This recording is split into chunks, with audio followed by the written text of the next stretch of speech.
आयुष्मान बाबा की, आयुष्मान बाबा की, आयुष्मान बाबा की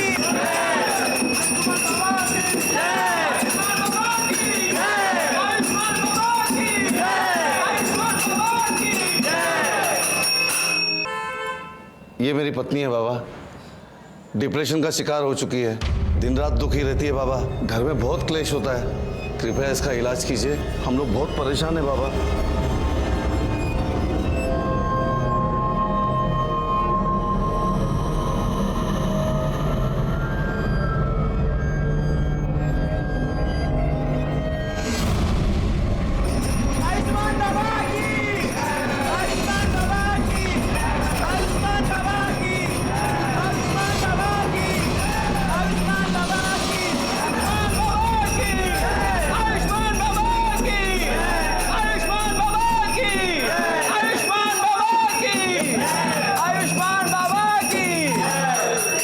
जा, ले जा अपनी पत्नी को घर, शीघ्र ही वह ठीक हो जाएगी।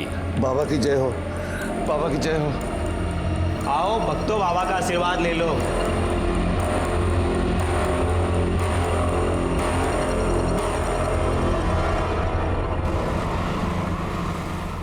पानी आने एक गिलास। आंटी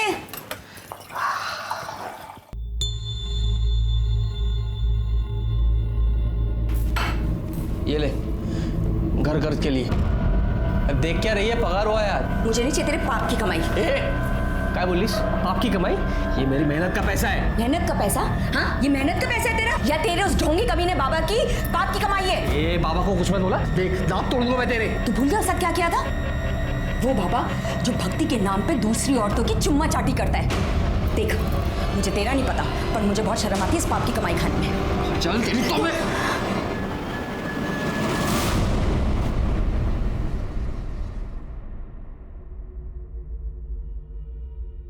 सुनिए, मुझे कुछ पैसे चाहिए थे।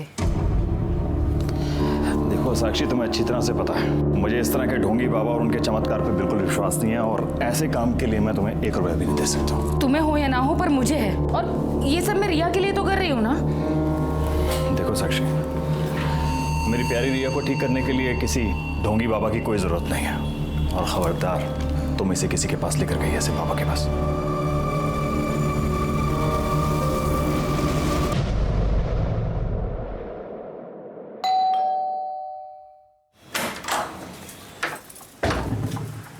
काजल, थोड़ी सी शक्कर मिलेगी?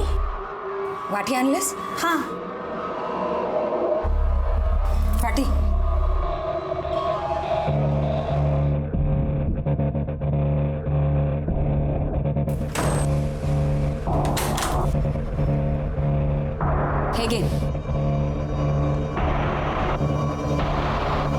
और कुछ भी चाहिए?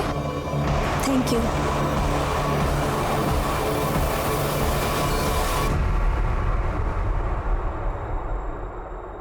ठीक किया जो तुम इसे मेरे पास उपचार के लिए ले आई। बाबा, मेरी रिया चल तो सकेगी ना? अवश्य।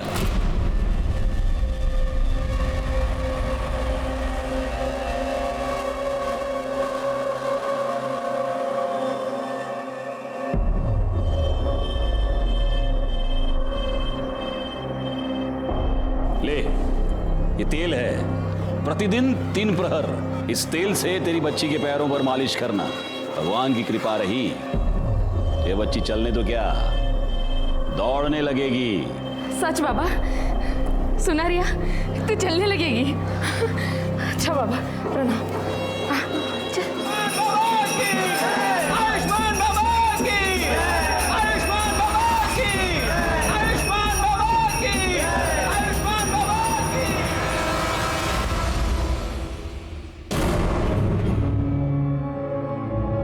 रिया बेटा, बेटा क्या हुआ?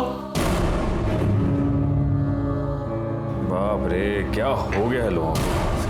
इतने घटिया लोग भरे पड़े हैं ना, रेप पर रेप के केस आ रहे हैं। अब 60 साल के बुड्ढे ने एक 20 साल की लड़की का रेप कर दिया, बताओ। रिया, रिया बेटा, रिया बेटा क्या हुआ? क्या हुआ बेटा? रो क्यों रो? क्या हुआ? ओ बेटा मुझे बताओ। अरे किसी ने कुछ कहा क्या? मुझे बताओ ना, क्या हुआ? अरे भाई ये रो क्यों रही है? मुझे। क्या हुआ बेटा? बेटा मुझे बताओ क्या हुआ?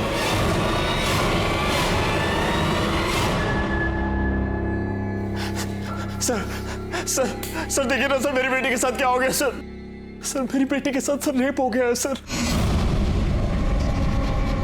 आप प्लीज बैठिए और मुझे शांति से बताइए कि एग्जैक्टली क्या। सर मेरे मना करने के बाद भी ना मेरी बीवी साक्षी सर मेरी बेटी को ना उस ढोंगी बाबा के पास लेके जाती थी सर 6 महीने से सर।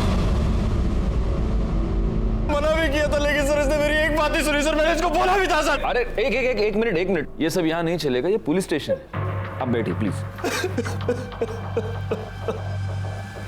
मैडम आप बताइए क्या हुआ? सर रिया के पैर बहुत कमजोर है, सब कुछ करके देखे लेकिन कोई फर्क नहीं पड़ रहा था। तब मैंने बाबा के बारे में सुना, हम रिया को उनके पास लेकर गए। बाबा ने इसकी नब्ज देखी और कहा कि ये ठीक हो सकती है। बाबा ने मुझे एक तेल दिया और कहा कि मैं उससे रिया के पैरों की मालिश कर, लेकिन उससे भी कोई फर्क नहीं पड़ रहा था। मैंने बाबा को बताया तो उन्होंने कहा कि शायद मैं ठीक से मालिश नहीं कर रही हूँ, मैं रिया को उनके पास लेकर जाऊँ, वो मुझे सही तरीका बताएंगे। पहले तो मैं डर गई कि कोई अनजान आदमी मेरी बेटी के पैरों को हाथ लगाएगा। मेनका, जी बाबा। मेरी आंखों पर पट्टी बांधो।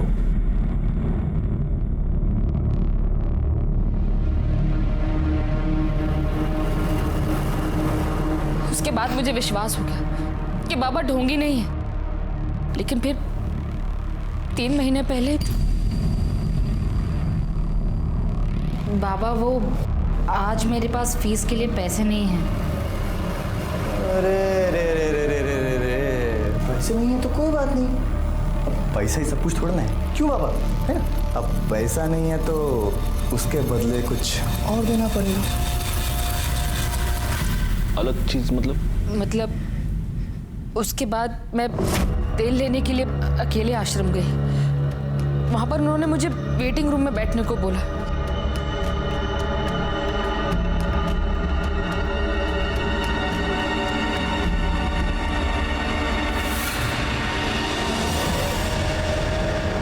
कौन था वो आदमी?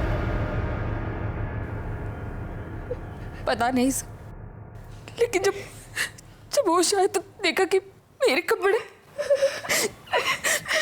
मेरे साथ भी रेप हुआ था। उसके बाद 2 बार और ऐसा हुआ। 3 बार तेरे साथ रेप हुआ, तूने मुझे बताया तक नहीं। तुझे मजा आ रहा था रेप करने में, और मेरी बेटी को लेकर उस ढोंगी बाबा के पास। तुझे कितनी बार बोला था, तुझे कितनी बार बोला इसको मत लेके जाओ। 1 मिनट, अभी आप बैठेंगे प्लीज, वरना मुझे आपको बाहर निकालना पड़ेगा। रिया में इंप्रूवमेंट दिख रही थी। अगर मैं तुम्हें बता दी तो तुम ट्रीटमेंट रुकवा देते, इसलिए मैंने नहीं बताया। लेकिन फिर 4 दिन पहले 13 तारीख को मैं रिया को लेके आश्रम गई। आर्यमान ने हमें कहा कि हम वेटिंग रूम में वेट करें, बाबा बाहर गए। उनके शिष्य ने हमें एक शरबत पिलाया, जिसे पी के हम दोनों बेहोश हो गए। लेकिन बेहोश होने से पहले मुझे याद, आर्यमान मुस्कुरा रहा था। मुझे लगा कि फिर से, लेकिन जब मुझे होश आया तो मेरे साथ कुछ भी नहीं हुआ था। लेकिन रिया वहां से गायब थी।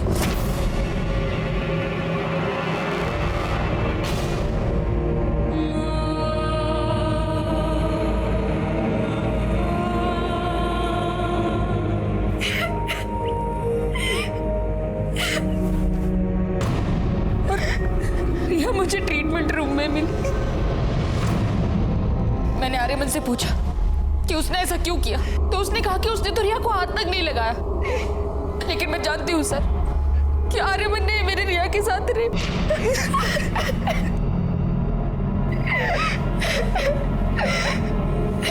बेटा, क्या तुमने उस आदमी को देखा? वो आर्यमानी था?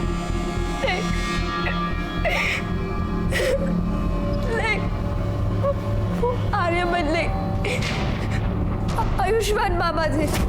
मुझे याद है, बेहोश होने से पहले जो आदमी मेरी तरफ आ रहा था, उसे वही चोला पहना था जो आयुष्मान बाबा पहनते।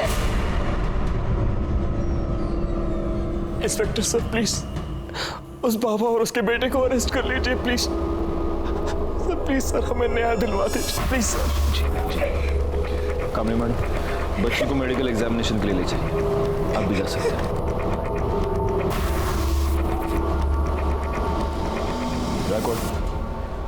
हम चल के इस आयुष्मान बाबा से मिलते हैं।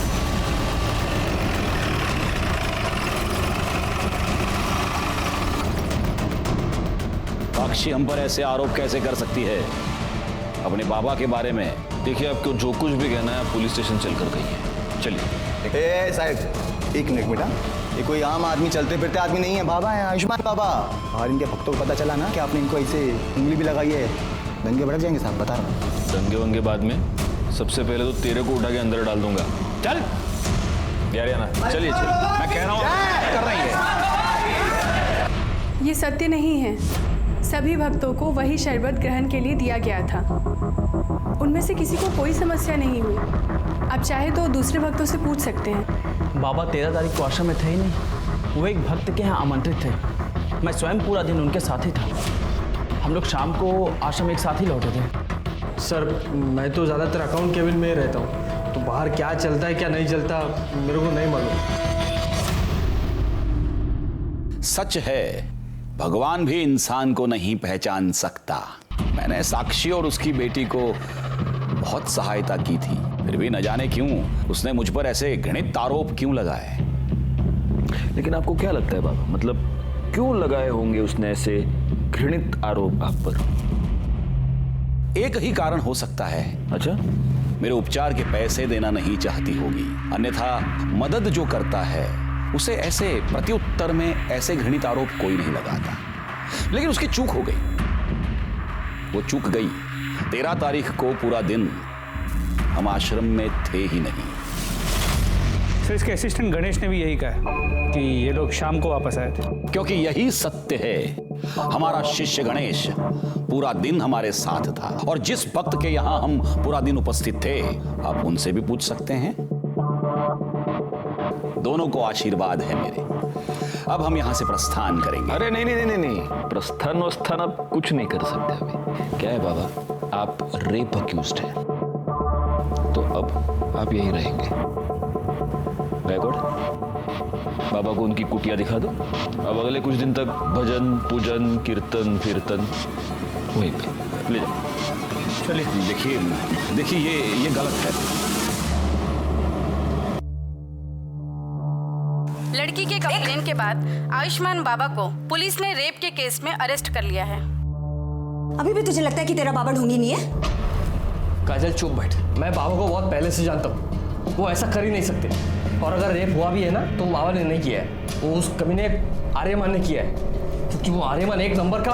अच्छा, तो फिर पुलिस ने तेरे बाबा को क्यों पकड़ा? हाँ, संभल के रहे, हाँ संभल के रहे, कहीं बाबा तुझे भी अरेस्ट ना करवा देते। सर, ये रही रिया की मेडिकल रिपोर्ट। इस रिपोर्ट के मुताबिक रिया की बॉडी पर कोई सीमन नहीं मिला है। ये तो एक्सपेक्टेड ही था। 4 दिन बाद वो लोग कंप्लेंट लिखवाने आए थे। 4 दिन बाद हमें क्या मिलने वाला? सर, एक बात और, रिया की मेडिकल रिपोर्ट से पता चला है कि उसके साथ सेक्स हुआ है, वो वर्जिन नहीं है। नहीं, लेकिन कमली मैडम, ये बात लेकर हम कोर्ट में नहीं जा सकते। बाबा का वकील पहली हियरिंग में ये साबित कर देगा कि रिया खुद सेक्सुअली एक्टिव थी, और अब उसके माँ बाप बाबा को फंसाने के लिए ये सब चाल चल रहे हैं। नहीं, हमें कोई ऐसा पुख्ता सबूत चाहिए जिससे हम ये साबित कर पाए कि रेप बाबा ने किया है।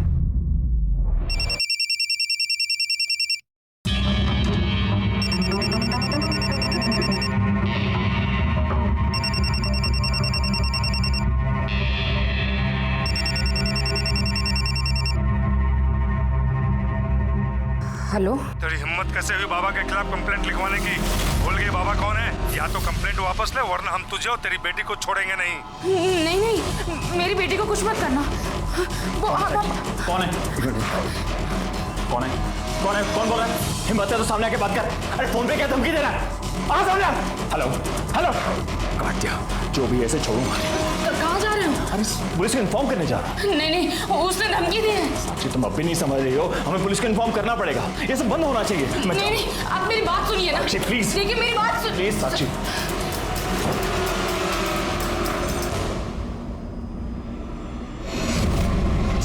कुत्ते पहले मेरी बीवी और बेटी के साथ रेप करता है और फिर बाद में धमकी भरे फोन करवाता है। तू सोचता है मैं डर जाऊंगा? छोड़ूंगा नहीं तुझे साले। क्या चल रहा है? क्या चल रहा है? क्या कर रहे हैं आप? सर देखिए ना सर, मेरी बीवी के फोन पर सर किसी प्राइवेट नंबर से धमकी भरे फोन आ रहे हैं सर। कह रहे कंप्लेंट वापस ले लो, नहीं तो आपकी बेटी और बीवी को। सर कुछ कीजिए सर। एक मिनट बैकवर्ड, ये नंबर नोट कर लो और ये नंबर ट्रेस करो, पता करो ये नंबर किसका है, कहाँ से आया। आप प्लीज इनके साथ चलिए प्लीज। हाय चला कामाल लागा चला।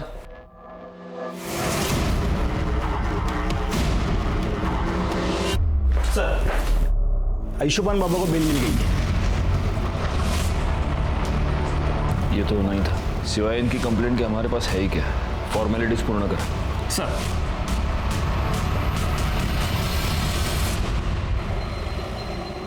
रिया, भाई साहब आपने रिया को कहीं देखा क्या? नहीं। रिया को कहीं देखा क्या? नहीं। वॉचमैन भैया, रिया को कहीं देखा क्या? साक्षी क्या हुआ? भाभी वो रिया ना नीचे वॉक करने के लिए आई थी। मैंने पूरा कंपाउंड देख लिया, कहीं मिल नहीं रही है। अरे इधर ही किधर होगी ना। क्या हुआ साक्षी, इतना घबराई हो क्यों? रिया कहीं मिल नहीं रही है प्रवीण। उसने उसे किडनैप कर लिया। उसने कहा था कि वो हम लोगों को नहीं छोड़ेगा। और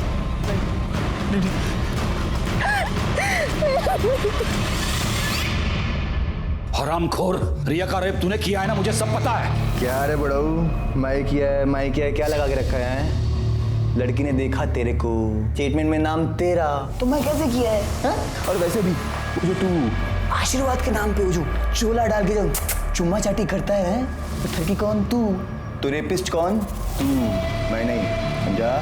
बकवास बंद कर, मुझे सब पता है। बाबा को मिर्ची लगी रे बाबा को मिर्ची। लेकिन क्या करे, मैं देखा नहीं तेरे को उस दिन आश्रम आते हुए। झूठ बोल रहा है तू। उस दिन मैं आश्रम में था ही नहीं, मैं तो शाम को लौटा था।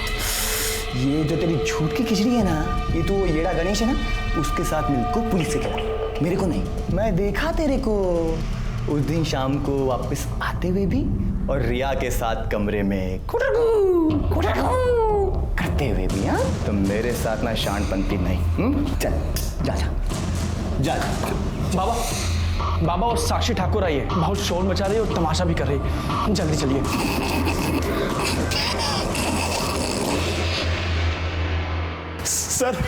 सर हमारी बेटी रिया गायब हो गई है सर उसे बचा लीजिए सर। उन्हीं लोगों ने सर किया है ये सब। लेकिन कब से गायब है वो? सर वो शाम को 5 बजे रोज की तरह नीचे वॉक करने गई थी। अपना फोन भी घर पर भूल गई। जब 6 बजे तक घर नहीं आया तो मैं नीचे देखने के लिए गई। पूरी बिल्डिंग, पूरा कंपाउंड, सब जगह देख लिया, लेकिन रिया कहीं नहीं मिली। सर उस बाबा ने ये किडनैप किया है सर मेरी बेटी को बचा लीजिए सर। देखिए आप निश्चिंत रहिए, हम जरूर रिया को ढूंढ निकालेंगे।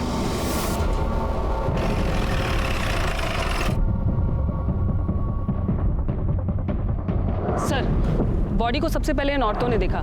ये सुबह यहाँ कपड़े धोने आई थी तो इन्होंने बॉडी को देखा। सर देखिए आसपास जरा चेक कीजिए, कोई क्लू मिलता है क्या? सर ये 2 बैसाखी मुझे वहां पे मिली। कामे मैडम, सर फॉरेंसिक टीम को बुलाइए और बॉडी को पोस्टमार्टम के लिए भेज दीजिए। Okay sir. अब इस बाबा का टाइम आ गया है।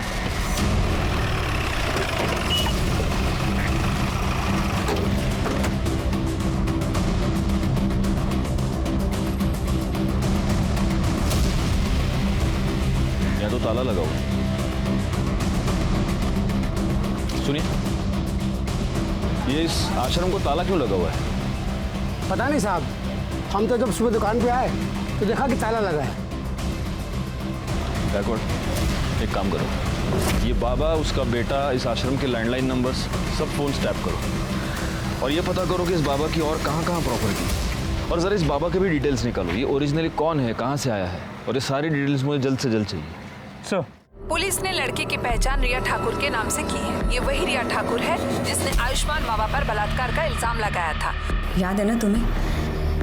इसी बाबा ने तुम्हारे सामने मुझे किस किया था। तब तुम ऐसे ही बस मुंह खोलकर उसे देख रहे थे। तुम्हारी इन्हीं हरकतों से ना उसे बढ़ावा मिला, और आज देखो उसने एक छोटी सी बच्ची को मार के फेंक दिया। पर तुम आज भी ना बस ऐसे ही खड़े रहना, कुछ मत करना, और जा पलाते रहना कि तुम्हारा बाबा इनोसेंट है ना? सर कल रात को जब ड्यूटी खत्म होने के बाद आप घर चले गए तो एक आदमी ने कॉल किया था। वो कह रहा था कि रिया मर्डर केस के बारे में कुछ जानता है और आपको बताना चाहता है। मैंने उससे कहा कि आप घर चले गए तो उसने कहा कि मैं दोबारा कॉल करूंगा। उसने फ़ोन कट कर दिया और अभी तक उसको कॉल नहीं है। मैं सुबह से ट्राई कर रहा हूँ उसको कॉल करने की, लेकिन मोबाइल स्विच ऑफ आ रहा है। जोशी, पता करो ये नंबर किसका है। हो सकता है इससे हमें कोई इंपॉर्टेंट लीड मिले। Yes sir. रिया ठाकुर की पोस्टमार्टम रिपोर्ट के मुताबिक पहले उसके साथ रेप हुआ था, फिर 18 तारीख की शाम 7 और 8 बजे के बीच उसका गला घोट के उसे मार दिया गया। बॉडी पर सीमेन या कोई ऐसी चीज मिली जिससे मर्डरर को आइडेंटिफाई कर पाए? नहीं सर, बॉडी की फोरेंसिक रिपोर्ट 2 दिन बाद आएगी। 2 दिन?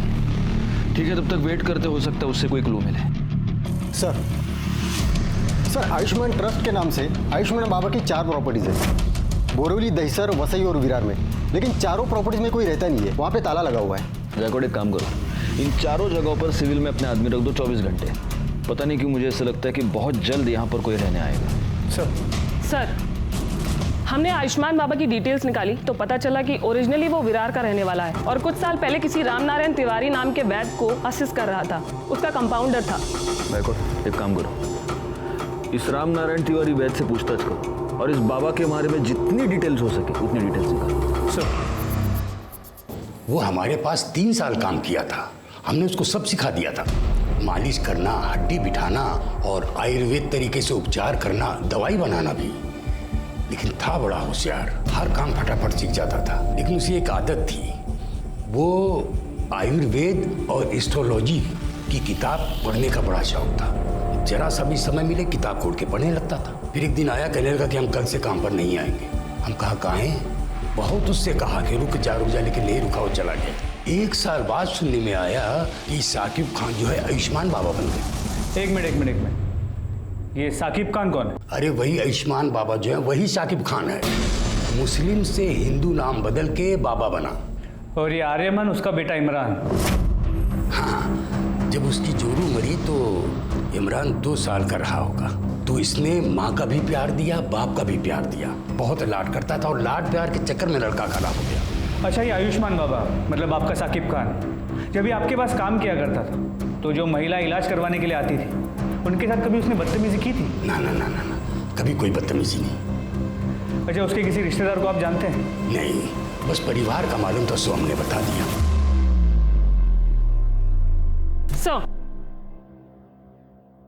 साक्षी ठाकुर को जिस प्राइवेट नंबर से थर्ड कॉल आ रहे हैं वो पिछले 24 घंटे में अलग अलग लोकेशन पर ऑन ऑफ हो रहा है।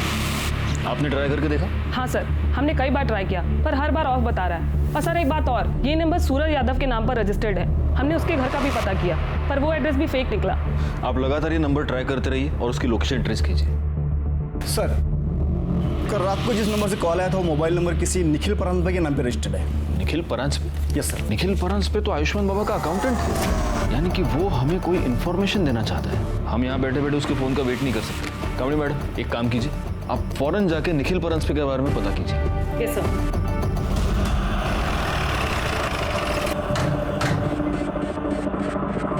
क्या आप बता सकती हैं कि काजल और निखिल कहाँ गए हैं? हाँ मैडम, कल शाम को करीब 8 बजे मैंने काजल और निखिल दोनों को एक साथ जाते देखा। मैं तो खुद हैरान थी कि दोनों एक साथ कहाँ जा रहे हैं। मतलब 24 घंटे लड़ाई झगड़ा करते रहते हैं। किस बात पे? अब ये तो नहीं पता मैडम। एक बार मैंने काजल से पूछने की कोशिश की थी तो उसने मुझे कुछ नहीं बताया, लेकिन हाँ, उसका वो हीरो है ना, उसको जरूर बताया होगा। हीरो? कौन हीरो? अब ये तो ज़्यादा तो मुझे कुछ नहीं पता, लेकिन हाँ, कुछ हफ्तों पहले जब मैं मार्केट से घर वापस आ रही थी तब मैंने देखा कि वो काजल का बॉयफ्रेंड था। अब ये सब तो मुझे नहीं पता, लेकिन हाँ, वो तभी आता था जब निखिल घर पर नहीं रहता था। कुछ दिनों पहले मैं काजल के घर शक्कर लेने आई थी, तब मैंने उसे बैठा देखा था। पहचान सकती हो कौन है वो? स्केच बनवा सकती हो? वो तो मैं नहीं बता सकती क्योंकि मैंने उसे सिर्फ 2 बार देखा है और वो भी पीछे से। निखिल और काजल का फ़ोन नंबर और फोटो तो होगा ही आपके पास? जी।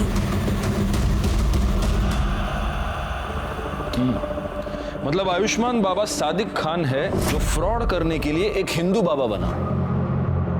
गैकवाड, मैंने तुम्हें उसके प्रॉपर्टीज पर नजर रखने के लिए कहा था, उससे कुछ पता चला? नहीं सर, अब तक तो वहाँ कोई भी नहीं आया। और आसपास के लोगों से पूछताछ की तो समझा कि उन प्रॉपर्टीज में हमेशा ताला होता है, वहाँ किसी को आते जाते देखा नहीं है। उसके बैंक अकाउंट चेक किए? उसे पैसे की जरूरत तो पड़ती होगी। वहाँ से भी कोई लीड नहीं मिल पाया। जब से बाबा गायब हुआ है अकाउंट्स में ना कोई पैसे डिपॉजिट हुए हैं ना ही विड्रॉ। बड़ी अजीब बात है, एक फ्रॉड बाबा गायब होता है, उसके साथ उसका अकाउंटेंट गायब होता है और साथ में अकाउंटेंट की बीवी भी गायब होती है। अच्छा, अभी कामड़ी मैडम ये बता रही है कि बीवी का किसी के साथ अफेयर चल रहा था। हो सकता है इन दोनों के बीच में बहुत झगड़े थे इसीलिए उसका अफेयर चल रहा था, या फिर उसका अफेयर चल रहा था इसलिए झगड़े थे।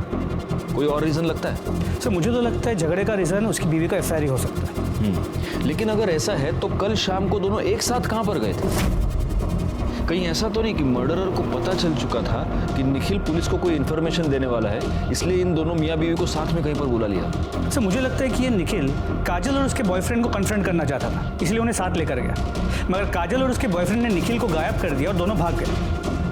पॉसिबल, लेकिन फिर भी ये थियरी है गायकवाड़। हम कंफर्म ये नहीं कह सकते कि निखिल अपनी बीवी के अफेयर की वजह से गायब है या फिर बाबा की वजह से। और गायब होकर गया कहाँ? सर, गोरे के जंगल एरिया में एक लाश मिली है।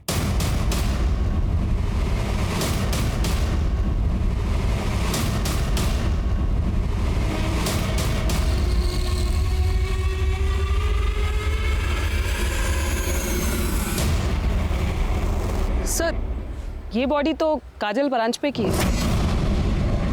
व्हाट? Yes sir. सर, जिस तरह साड़ी को लपेटा गया है उसे देखकर तो यही लग रहा है कि मर्डर से पहले रेप हुआ है। जरा ठीक से चेक कीजिए। Yes sir.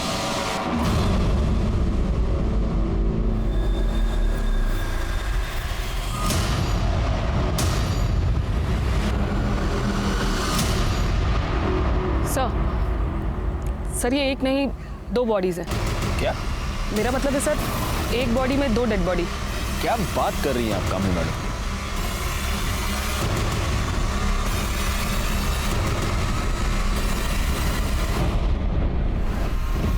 बॉडी का निचला हिस्सा किसी आदमी का है और ऊपर का हिस्सा औरत का। या तो ये निखिल हो सकता है या फिर काजल का बॉयफ्रेंड। ये हो सकता है कि निखिल ने काजल को और उसके बॉयफ्रेंड का मर्डर करके उन दोनों की लाश को ऐसे इस तरह से सिल दिया होगा। पर सर, बॉडी को कोई इस तरह स्टिच क्यों करेगा? हो सकता है वो ये स्टेटमेंट करना चाहता हो कि तुम दोनों का अफेयर था, तुम दोनों एक साथ आना चाहते थे, लो मैंने तुमको मार के एक कर दी। निखिल तो साइको लग रहा है। बिल्कुल है, लेकिन ये सब तब तक एक थियरी है जब तक हमें ये पता नहीं चलता कि ये बॉडी का निचला हिस्सा आखिर किसका है। कामड़ी मैडम, सर, बॉडी को पोस्टमार्टम के लिए भेजने का इंतजाम कीजिए और फॉरेंसिक टीम को बुला लीजिए। Yes sir. पता कैसे चलेगा कि ये बॉडी का निचला हिस्सा किसका है? सर, एक आइडिया है। काजल के नेबर्स ने कहा था कि उन्हें यहाँ 1 साल हो गया है। हो सकता है इस बीच वो कभी बीमार पड़े और कभी अपना ब्लड टेस्ट किया, तो आसपास के लैब से कुछ इन्फॉर्मेशन मिल सकती है। मतलब ब्लड ग्रुप से? जी सर। Good idea. एक काम करो, उनके घर के आसपास जितने भी पैथोलॉजी लैब्स हैं वहाँ पर पता करो इमीडिएटली। सर, पैथोलॉजी लैब से मिली रिपोर्ट और पोस्टमार्टम रिपोर्ट में जो ब्लड ग्रुप आया है उससे ये साफ होता है कि लोअर बॉडी निखिल परांजपे की है। नहीं, लेकिन अगर निखिल परांजपे और काजल के बॉयफ्रेंड का ब्लड ग्रुप सेम हुआ तो? सर, ये तो मैंने नहीं सोचा था। पोस्टमार्टम रिपोर्ट के मुताबिक काजल का मर्डर 19 मई को रात 9 से 10 के बीच हुआ है और मृणाल ने हमें बताया कि उसने उन दोनों को 8 बजे घर से निकलते हुए देखा। मतलब निखिल ने यहाँ फोन करने के तुरंत बाद।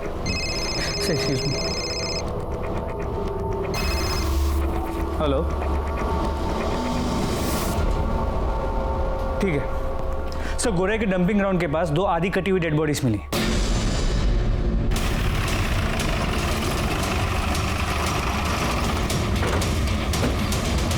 सर, मैंने ही आपको फ़ोन किया था। सुबह जब काम पे जा रहा था तभी ये मैंने देखा और 100 नंबर पे मैंने डायल किया।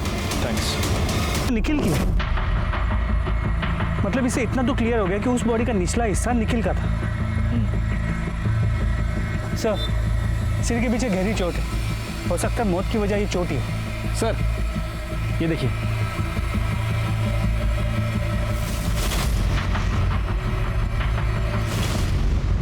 गायकवाड़, अपनी फॉरेंसिक टीम को बुलाओ और उनसे कहना कि इस बार मुझे रिपोर्ट जल्द से जल्द चाहिए। सर।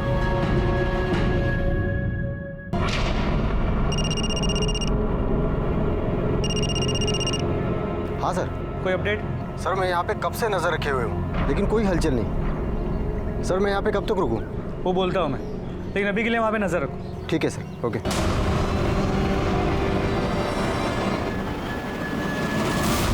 हे शिंदे ना सर। गायकवाड, आयुष्मान बाबांच्या मुलाबद्दल काय कळलं का? नाही सर, पण लवकरच समजेल।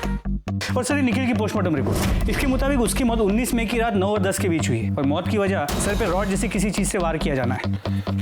इसका मतलब सिर्फ घर से निकलते वक्त ही नहीं बल्कि मर्डर के वक्त भी ये दोनों मियाँ बीवी एक दूसरे के साथ थे। गैकवाड़ एक काम करो, हमें जहाँ पर ये दोनों सिली हुई बॉडीज मिली पता करो कि मर्डर के टाइम पे वहाँ आसपास कितने मोबाइल नंबर देखते थे और उन नंबर्स को बाबा, उसके बेटे और बाकी के असिस्टेंट के नंबर के साथ मैच करके देखो। सर ये रहे काजल के कॉल रिकॉर्ड्स। इस कॉल रिकॉर्ड के मुताबिक काजल के कॉल्स की ड्यूरेशन 1 से 1.5 मिनट थी सिवाय एक नंबर को छोड़ के।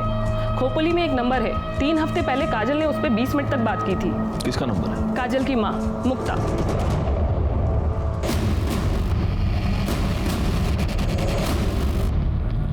बड़ी अभागन थी मेरी काजल, तिच्या नशिबात सुखच नव्हतं। हम जब पालघर के पास नांदोर गांव में रहते थे तब काजल दूसरे बिरादरी के लड़के के साथ भाग गई।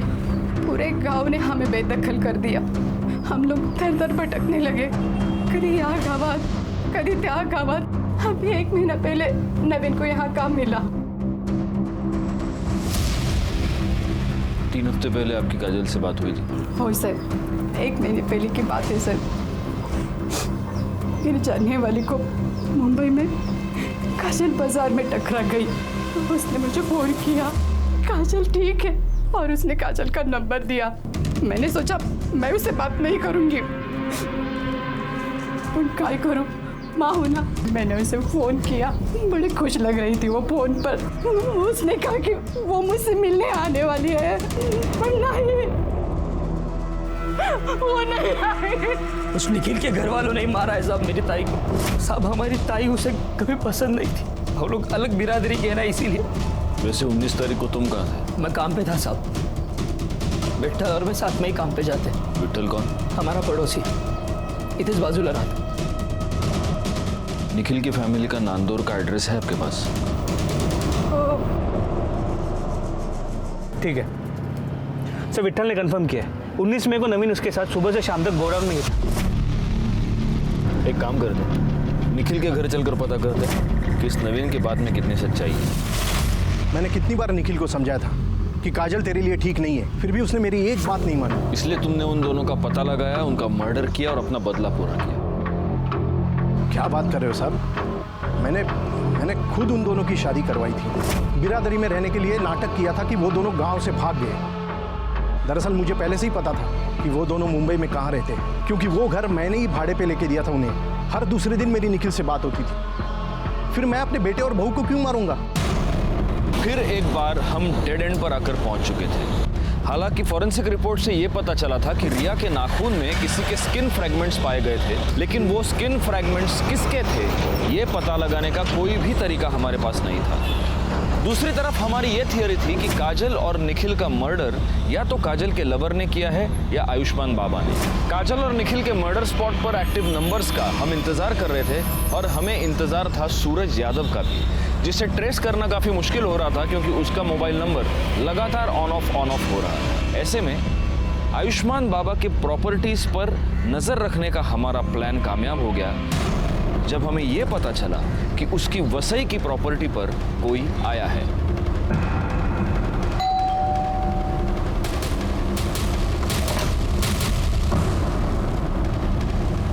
जी, आपका नाम? माजिद खान। सादिक खान को जानते हैं? हाँ, वो हमारे फूफी के लड़के हैं, हमारे बड़े भाईजान हैं।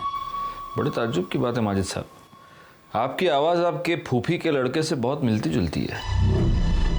देखिए, आप हमें खामखा परेशान कर रहे हैं। हमारे बड़े भाईजान का उन्होंने जो किया है उससे हमारा कोई वास्ता नहीं है। गैकवाड़,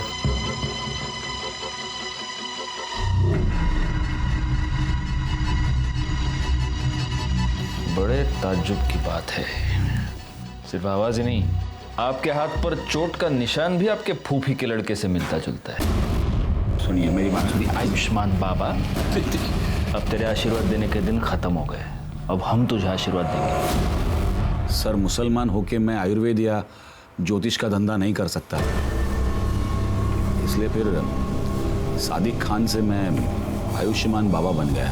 सर, मुझे बहुत जल्दी फेमस होना था, बहुत जल्दी बहुत सारे पैसे कमाने थे, इसीलिए वो लिप किस वाला आइडिया लगाया। साक्षी और रिया के अलावा और कितनी औरतों का रेप किया है? नहीं सर,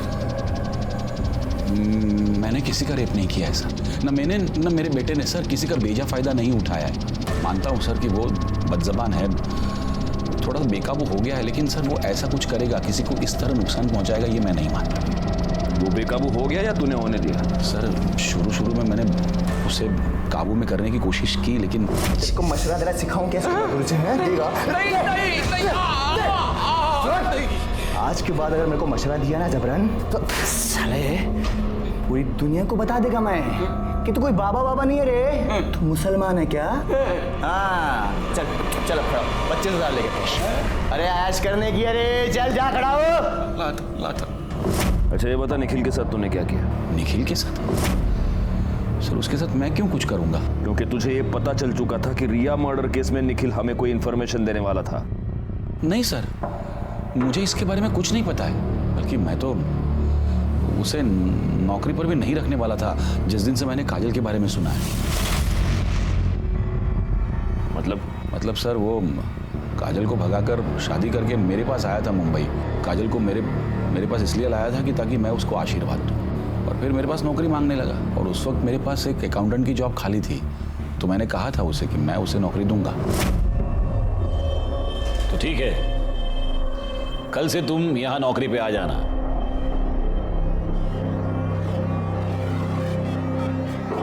मेरी बीवी है।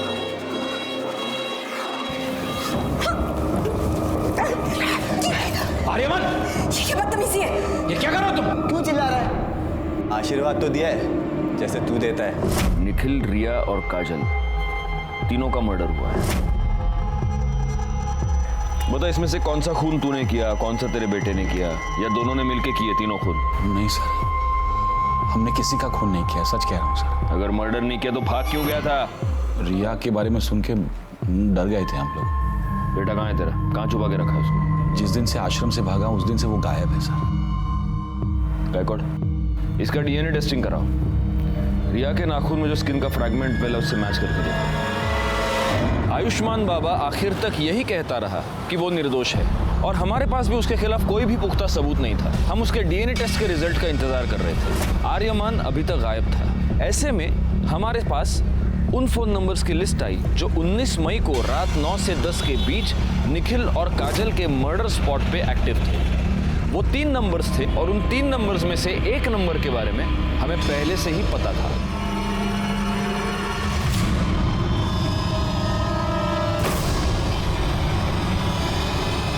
ताई की वजह से हमने बहुत दुख देखे थे साहब। मैं उससे बदला लेना चाहता था, पर पता नहीं था कि वो कहाँ रहती है। फिर पता चला कि आई को उसका फोन नंबर मिला है। तो तू पहली बार में ही कामयाब हो गया। तूने काजल को फोन करके गोराई बुलाया और वहां पे तूने उसको मार दिया। नहीं साहब, पहले मैं उसके घर गया था उसको मारने के लिए, लेकिन तब उसकी पड़ोसी ने मुझे देख लिया। दूसरी बार अखबार वाला पैसे लेने आया था। तो वो तू था जिसको मृणाल ने देखा था? मैंने सोचा कि ताई को किसी ऐसी जगह ले जाके मारना होगा जहाँ मुझे कोई देख नहीं पाए। हाँ बोलो नमीन। वो कुछ काम से मैं मुंबई आया था, तो आपसे कुछ जरूरी बात करनी है, मिलना था। अरे पर ताई, मैं वो सब आपको मिल के बताता हूँ। आप एक काम कीजिए, आप मुझे गुराई के पास आके मिलिए। अच्छा ठीक है, मैं आती हूँ। क्या हो गया, यहाँ क्यों बुलाया? घर आ जाता ना। छोड़ूंगा नहीं। छोड़ उसे। मैंने तुझे कहा था इसे सुनसान जगह पे बुलाया, जरूर कुछ गड़बड़ है। सब उसके बाद मैं घर जाके विट्ठल को मना लिया, ताकि कल को अगर पुलिस पूछे तो उनसे झूठ कहे कि मैं दिन भर उनके साथ था। लेकिन तू अपने मोबाइल को नहीं मना पाया, और तेरी मोबाइल लोकेशन ने तुझे फंसा दिया। निखिल और काजल के मर्डर की चार्जशीट फाइल करो इसके ऊपर।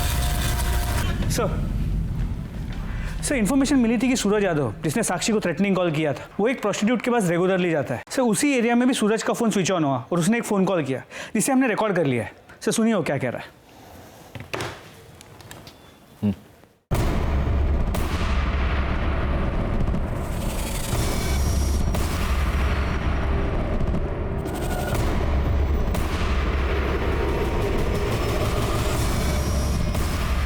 एक मिनट गायको, इसका नाम सूरज यादव है ना? तो ये इस तरह से हिंदी क्यों बोल रहा है?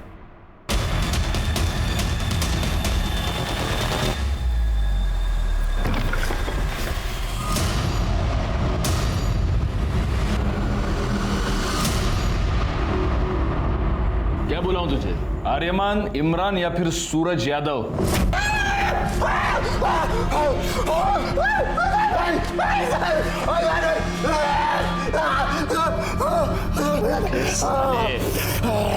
रिया के नाखून में जो स्किन मिला है ना, उससे तेरे बाप का डीएनए 50% मैच होता है। इसका मतलब तेरा पूरा 100% होगा। इसलिए मैं बोल रहा हूँ नाटक मत कर, क्योंकि हम ये आसानी से प्रूव कर सकते हैं कि तूने रिया का मर्डर किया। बोल। साहब, साक्षी और रिया का रेप नहीं किया है साहब। अब्बू का चोला अपने ऊपर डाल लिया था कि कहीं बीच में थोड़ा बहुत भी होश आए तो लगे कि अब्बू ने गलत काम किया है। मर्डर क्यों किया रिया का? मैं बस कंप्लेंट वापस करवाना चाहता था साहब, पर वो रिया का बाप है ना, फोन पे बहुत अकड़ रहा था साहब, बहुत उल्टा सीधा बोला मेरे को, दिमाग पूरा चलना आ गया था मेरा। बस मैंने सोच लिया था साहब कि इस साले को सबक सिखा के रहेगा मैं। मेरे को पता था कि रिया रोज शाम को ना कंपाउंड में वॉक करने को आती, और साहब उसके बाद उसकी बॉडी रात को मैं ठिकाने लगा दिया। पर ये सब बूढ़ा हुआ ना वो मेरा अबू, उसने मेरे को सब करते हुए देख लिया था साहब, और बहुत घबरा गया था साहब, वो बहुत डर गया था, जबरदस्ती मेरे को छुपाया साहब। साक्षी और रिया पर रेप करने के जुर्म में और रिया के मर्डर के जुर्म में तुमको अरेस्ट करता हूँ। चार्जशीट फाइल करो। फॉरेंसिक रिपोर्ट से यह साबित हो गया कि वो स्किन आर्यमान की थी। निखिल काजल मर्डर केस और रिया मर्डर केस फाइनली सॉल्व हो गए। नवीन, जिसने अपनी बहन को एक भयानक, एक दर्दनाक मौत दी, उसका पूरा प्लान उसकी फोन की वजह से फेल हो गया। रिया, जो कि शारीरिक रूप से कमजोर थी, अपने माँ के अंधविश्वास और अंधभक्ति की भेंट चढ़ गई। इसी के साथ मैं सीनियर इंस्पेक्टर राजेश यादव आपसे विदा लेता हूँ। दोबारा मिलूंगा, तब तक सतर्क रहिए और देखते रहिए क्राइम पेट्रोल दस्तक, क्योंकि मकसद बताना नहीं, बचाना है। जय हिंद।